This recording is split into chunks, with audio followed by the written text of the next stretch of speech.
আসসালামু আলাইকুম। আমি আপনাদের অনেক আগেই জানাইছিলাম যে এই রোজার ভিতর আমি সৌদি আরব যাবো উমরা প্লাস ভিজিটে। তো আলহামদুলিল্লাহ আজকে রাত্রে আমাদের ফ্লাইট। আর আপনারা তো সবাই জানেন যে সৌদি আরব সহ মিডল ইস্ট মানে মধ্যপ্রাচ্যের কান্ট্রিগুলার কি অবস্থা। যুদ্ধমুখর পরিবেশ, প্রচুর যুদ্ধ চলতেছে। তো এই অবস্থায় যাইয়া যাতে আমি সৌদি আরব ঠিকঠাক মতো পৌঁছাই আর ঠিকঠাক মতো দেশে চলে আসতে পারি, এর জন্য সবাই দোয়া করবেন।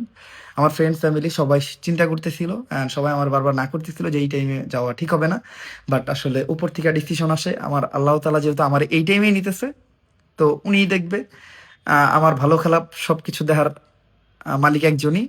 তো ইনশাল্লাহ আপনারা যা দোয়া করবেন যাতে আমি ঠিকঠাক মতো পৌঁছে আবার ঠিকঠাক মতো দেশে চলে আসতে পারি। আর মূলত আমাদের যাওয়ার কথা ছিল 1 থেকে 10 রোজার ভিতর, বাট যখন আমরা ডিসিশন নেই আমরা এয়ার টিকিটও কেটে ফেলি। বাট এই যুদ্ধের জন্য সব ধরনের ফ্লাইট চলাচল অফ হয়ে যায়, তো যে জায়গায় আমরা ওয়েট করে যাই। বাট আলহামদুলিল্লাহ আজকে আমাদের ফ্লাইটটা রিশিডিউল হয়েছে, 1:30 বাজে আমাদের ফ্লাইট। তো অলরেডি তো অনেক রাত হয়ে গেছে গা, রেডি হইয়া এখন আমরা বেরিয়ে যাব।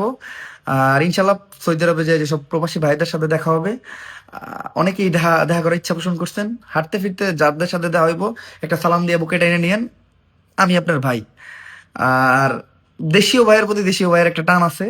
তো আমি চেষ্টা করবো আপনাদের সাথে সর্বোচ্চ ভালো ব্যবহার করার, আপনারাও চেষ্টা করেন আমার সাথে সর্বোচ্চ ভালো ব্যবহার করার। আমার কোনো ব্যবহারে কেউ কষ্ট পায় না, আর ইনশাল্লাহ আপনারা যদি খারাপ ব্যবহার করেন তাও আমি মনে কষ্ট নেব না। তো সব শেষে সবার কাছে দোয়া চাই আমাদের এই সফরের সবকিছু মিলে, মানে এই যুদ্ধমুখর পরিবেশে, মানে একটা, যেহেতু আমার ফার্স্ট টাইম, অনেক এক্সাইটেড অ্যান্ড হালকা নার্ভাসনেসও আসছে। বাট ভয় পাইতেছি না, কারণ যা হবে আলহামদুলিল্লাহ। ঠিক আছে, যুদ্ধমুখর পরিবেশে যেতেছি, জাস্ট আপনাদের কাছে দোয়া চাই।